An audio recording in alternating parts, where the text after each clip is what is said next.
దినవృత్తాంతములు మొదటి గ్రంథము 28వ అధ్యాయము. గోత్రముల పెద్దలను, వంతుల చొప్పున రాజునకు సేవ చేయు అధిపతులను, సహస్రాధిపతులను, శతాధిపతులను, రాజునకును రాజకుమారులకును కలిగియున్న యావత్తు చరాస్తి మీదను స్థిరాస్తి మీదను ఉన్న అధిపతులను, అనగా ఇజ్రాయేలీయుల పెద్దలనందరినీ, రాజునొద్దనున్న పరివారమును, పరాక్రమశాలులను, సేవా సంబంధులైన పరాక్రమశాలులనందరినీ రాజగు దావీదు యెరూషలేమునందు సమకూర్చెను. అప్పుడు రాజైన దావీదు లేచి నిలువబడి ఈలాగు సెలవిచ్చెను: నా సహోదరులారా, నా జనులారా, నా మాట ఆలకించుడి. యెహోవా నిబంధనా మందసమునకును, మన దేవుని పాదపీఠమునకును విశ్రమస్థానముగా ఉండుటకు ఒక మందిరము కట్టించవలెనని నేను నా హృదయమందు నిశ్చయము చేసుకొని సమస్తము సిద్ధపరచితిని.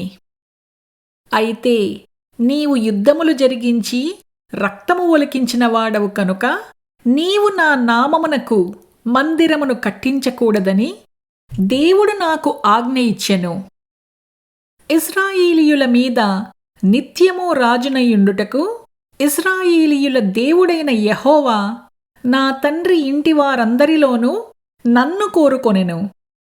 ఆయన యూదాగోత్రమును, యూదాగోత్రపు వారిలో ప్రధానమైనదిగా నా తండ్రి ఇంటిని, నా తండ్రి ఇంటిలో నన్నునూ ఏర్పరచుకొని నాయందు ఆయన దయచూపి ఇశ్రాయేలీయుల మీద రాజుగా నియమించియున్నాడు.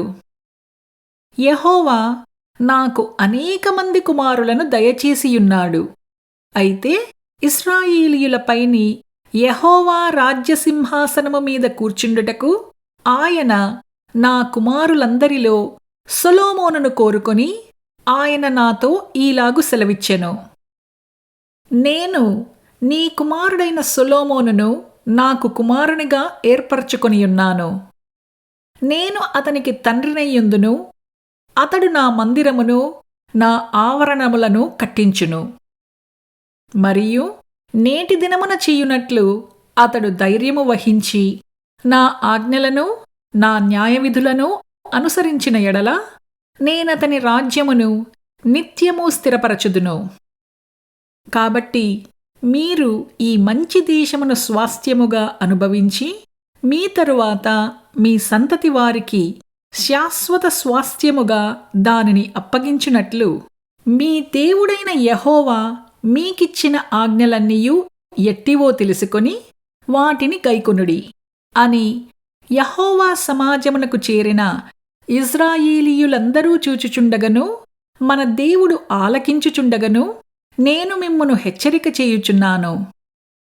సొలొమోనా, నా కుమారుడా, నీ తండ్రి యొక్క దేవుడైన యెహోవా అందరి హృదయములను పరిశోధించువాడును, ఆలోచనలన్నిటినీ, సంకల్పములన్నిటినీ ఎరిగినవాడును అయ్యున్నాడు. నీవు ఆయనను తెలుసుకొని హృదయపూర్వకముగాను మనఃపూర్వకముగాను ఆయనను సేవించుము. ఆయనను వెదికిన ఎడల ఆయన నీకు ప్రత్యక్షమగును. నీవు ఆయనను విసర్జించిన ఎడల ఆయన నిన్ను నిత్యముగా త్రోసివేయును.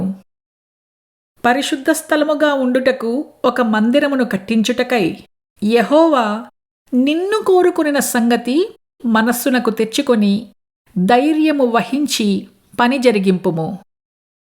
అప్పుడు దావీదు మంటపమునకును, మందిరపు కట్టడమునకును, బొక్కసపు శాలలకును, మేడ గదులకును, లోపలి గదులకును, కరుణాపీఠపు గదికిని, యెహోవా మందిరపు ఆవరణములకును, వాటి చుట్టూనున్న గదులకును, దేవుని మందిరపు బొక్కసములకును, ప్రతిష్ఠితా వస్తువుల బొక్కసములకును తాను ఏర్పాటు చేసి సిద్ధపరిచిన మచ్చులను తన కుమారుడైన సొలొమోనునకు అప్పగించెను.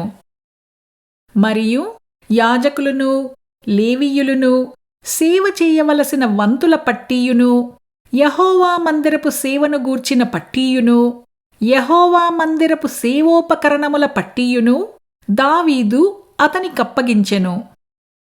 మరియు ఆయా సేవాక్రమములకు కావలసిన బంగారు ఉపకరణములన్నిటినీ చేయుటకై ఎత్తు ప్రకారము బంగారమును, ఆయా సేవాక్రమములకు కావలసిన వెండి ఉపకరణములన్నిటినీ చెయ్యుటకై ఎత్తు ప్రకారము వెండిని దావీదు అతనికప్పగించెను.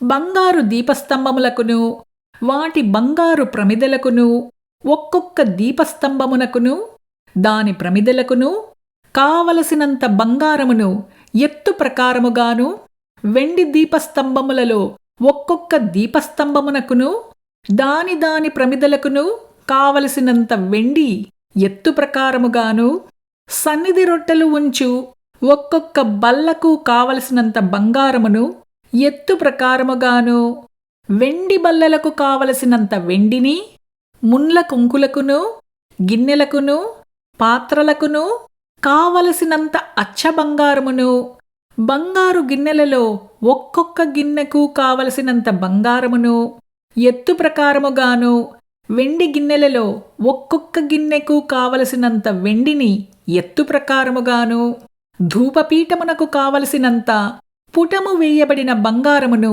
ఎత్తు ప్రకారముగాను, రెక్కలు విప్పుకొని యెహోవా నిబంధనా మందసమును కప్పు కెరూబుల వాహనము యొక్క మచ్చునకు కావలసినంత బంగారమును అతనికప్పగించెను. ఇవన్నీయూ అప్పగించి, యెహోవా హస్తము నా మీదికి వచ్చి ఈ మచ్చుల పనియంతయు వ్రాతమూలముగా నాకు నేర్పెను అని సొలొమోనుతో చెప్పెను. మరియు దావీదు తన కుమారుడైన సొలొమోనుతో చెప్పినదేమనగా, నీవు బలము పొంది ధైర్యము తెచ్చుకొని ఈ పని పూనుకొనుము. భయపడకుండుము, వెరవకుండుము. నా దేవుడైన యెహోవా నీతో కూడా ఉండును. యెహోవా మందిరపు సేవను గూర్చిన పని అంతయు నీవు ముగించు వరకు ఆయన నిన్ను ఎంతమాత్రమును విడువకయుండును. దేవుని మందిర సేవయంతటికిని యాజకులును, లేవీయులును వంతుల ప్రకారము ఏర్పాటైరి. నీ ఆజ్ఞకు బద్ధులయ్యుండి ఈ పని అంతటినీ నెరవేర్చుటకై ఆయా పనులయందు ప్రవీణులైన వారును, మనఃపూర్వకముగా పనిచేయువారును, అధిపతులును, జనులందరును నీకు సహాయులగుదురు.